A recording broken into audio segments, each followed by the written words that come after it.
Coach will have some opening remarks, and then we'll go to questions. In a tribute to Mike Leach, I'll say I'm not much of an opening statement, so I'll open it up for questions. We'll go on the left side here, second row. Coach, Clint Schweitzer, Starcade Media in Kansas City. I'm sure you haven't been asked about the quarterback situation yet since you've been here and making the rounds, but it's kind of an obscure topic. You can everyone turn it off.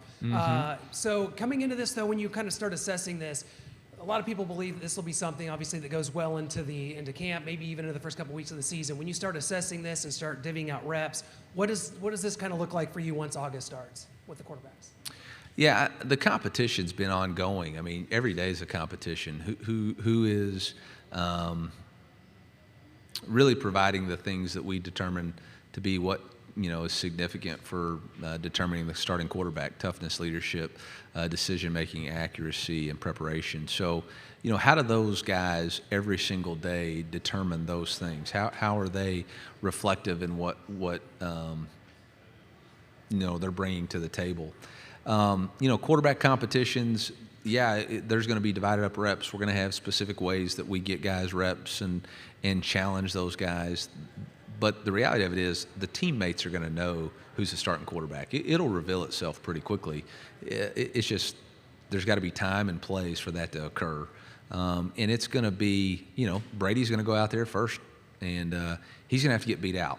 I mean, he's going to have to get beat out. It's not like he doesn't start in first. It's just that you can't rest on your laurels. You can't just sit there and anticipate that I can go and have 4 or 5 bad days and it will still be the starting quarterback. Like, we've got to complete the ball vertically down the field. We've got to create explosive plays in the pass game. We've got to be a smart, disciplined decision maker. And whoever does that consistently through the course of fall camp and maybe even into the first couple of games is going to be the guy. Right side, second row. Billy Jones, KCU 88.1 FM, Columbia. Coach, I know you're a guy who respects the roll. You love a good cinnamon roll. As a Nashville native, gotta recommend Slim and Huskies. Make a great cinnamon roll. Well, can you give me the heads up prior to? I mean, you think you Slim and Huskies? Hours, right? Well, I mean, what time do you think they close? I know they're open for dinner. They are open for dinner. Yeah. Well, then, Cause, let's see if we can get Uber Eats. I'm a connoisseur of cinnamon rolls, and I will be more than happy to put that on Twitter, which one I think is good. Glad to hear it. I just wanted to ask. You had a question? Oh, hell. Okay. There we go. Can it be both? Recommendation and a question? It sure can. You and Kirby do a lot of similar stuff in terms of offensive philosophy. One thing he didn't feature as much as you did is that outside zone run. I'm curious, how much is that still going to stay in the offense as far as this year's concerned? Yeah, I think it'll stay in it. Front row on the left. AP Stedham, AP and Kelly, as we see at Syndicated Radio. Coach, what are 2 areas in your offense, defense, and special teams that you must improve to have a better team? And what's in store for Luther Burden III this year? He had a pretty good year, I believe. Yeah, 2 for each area? 2 for each area. That's a heck of a lot of question in one question. Okay, defense, 4-point plays. Those are third downs in the red zone. We've got to improve. And then more turnovers. We got to create more turnovers. On the offensive side of the ball, we got to protect the quarterback and run the ball better, and we got to eliminate turnovers. Those 4 things combined would really change the outcomes of multiple games. On special teams, we got to be much better in our coverage units. There were multiple games where coverage units let us down, created explosive plays or scoring points for the other team. And then consistency on our punts. We were inconsistent in the ball placement and switching a field position. So that would be, offense, defense, and special teams. I think the next question was Luther Burden. Luther needs to continue to take the next step. Obviously, we put a lot on him as a returner, as a guy with the ball in his hands and catching passes. We're moving him more of a slot wide receiver position, which will give him a new set of routes to run and new matchups, but he's still got to be consistent in returning punts and in being creative to get the ball in his hands. He's had an excellent offseason. He's really worked hard. His weight is great. His work ethic has been really good, so excited to see him take the next step in his development. Front row. Chris Farble in KCOU 88.FM in Columbia. Earlier in the month, Missouri passed some NIL laws that are pretty advantageous compared to the rest of the country. And Commissioner Sankey's been talking about, of course, about how different states have been having different policies. How do you feel these new NIL laws, how do you feel that Mizzou football can benefit from them? Yeah, I just want to reiterate how appreciative I am to Senator Rowden and Dean Plochard, our House Speaker of the House, and Curtis Gregory and Governor Parsons, Lieutenant Governor Kehoe, Attorney General Bailey, all those guys who worked really hard, Dusty Schneiders, to come to NIL law that's I wouldn't say benefit the Missouri, benefit our student athletes. This is about providing an opportunity for our student athletes to have the best possible outcome they can have while playing college sports at our university and representing our university.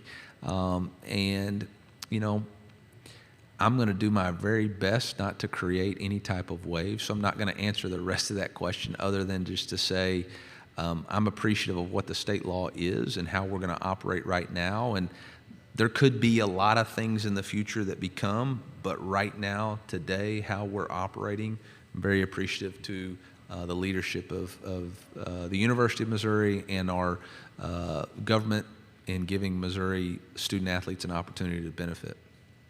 Fourth row. Jeff Spiegel, ABC 3340. Eli, the contract extension, what message did that send to you and your staff? I would, again, just want to thank President Choi, the Board of Curators, and Desiree. I think the message was similar to the message of our players when we returned 18, when we had 18 returning starters retained on our football team. The message is we believe in what you're doing and the process and the work that's put in, and we believe that the results are going to come, and continue to look under the hood on what you can do better, and the things that you're doing really well, keep doing those better. And so very appreciative to them, and now it's up to us to prove that it was the right decision, not only myself but our staff, and to prove that we can accomplish the things that we say we're going to accomplish. Second row. How's Armand been developing in the guard position? Yeah, Armand Membu has had an outstanding summer. You can just see his confidence continue to grow. Just an outstanding athlete, offensive lineman who has gotten stronger. He is so powerful. He played really good at the right tackle position, but providing position flexibility, I think, is huge for his growth and development and future career in the NFL. And man, he's so strong. He's got great range and good feet. So he's going to be very, very powerful at that guard position, and look forward to him anchoring that position for us. Fourth row. Eli, Jesse Simonton on 3. You made a strong hire in Coach Baker a year ago, and obviously the defensive strides that you guys made were quite notable. What gives you optimism that you've made a similar move in Kirby Moore this offseason for the Tigers offense? Yeah, I think obviously Blake was just the perfect hire for us in the perfect situation. It's a combination of his personality as well as his leadership ability on the defensive side of the ball to get really 5 guys that had never worked together all on the same page and get that defensive unit to really gel together and buy into his vision. And, when I look at Blake, I see a guy who's going to be a future head coach and a guy who has the it factor to being successful, and just really thankful that our board and AD and president gave him an extension to keep the continuity on our defensive side of the ball.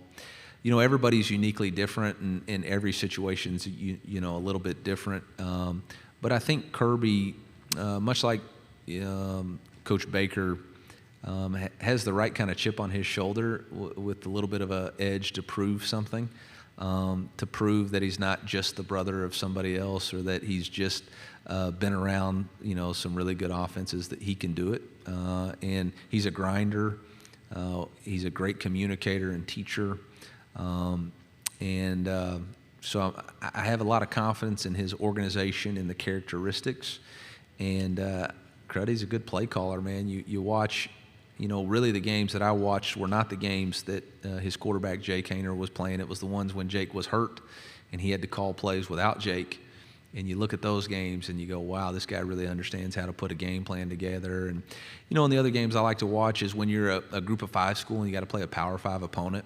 How do you game plan for that? How do you adjust? And, when he was there, whether it was the bowl game calling plays or Oregon State or Washington State or USC, watching those games and how he attacked those defenses and gave his team an opportunity through play calling to win a game, I thought was very impressive. On the aisle, third row. Hey, Coach. Bruce Marshall at WHBQ Memphis. Just a schedule question. In the big room, they asked you about St. Louis, and I noticed you're playing Memphis in the Dome. Yeah. And I know some Mizzou people around St. Louis who are really excited. Don't have to drive that far for the game. Is this a one-off in St. Louis, or are you going to do that every year, you think? I think we're really excited about the opportunity that we got to do it this year. I think when we first explored this opportunity starting 2 or 3 years ago, and then when Desiree took over, we really pushed it a little bit further. It was an opportunity to re-engage a fan base that had lost a football team and tried to become the team of St. Louis again. When you look back in the early days of the rivalry with Illinois, that game was always played in the Dome, and those are some unbelievable atmospheres. And so trying to get that passion and energy back, I don't know if it'll be a every year situation. Obviously, schedules are so far in advance, and obviously the fluidity of 8-game, 9-game SEC schedule. But I do think it's something that we are actively looking to. How do we best engage the fans of the state of Missouri? And is that, having them come to Columbia, or us going to Arrowhead, or us going to St. Louis to play a game? What's the best opportunity for us to make sure that we take our product to the fans? Last 2 questions over here. Kennedy with CBS 42 in Birmingham, Alabama. Coach Sonny Dykes mentioned at the Big 12 Media Days that Missouri was playing in a lot of Big 12 championships and how he hasn't seen that much in the SEC. How do you feel about that?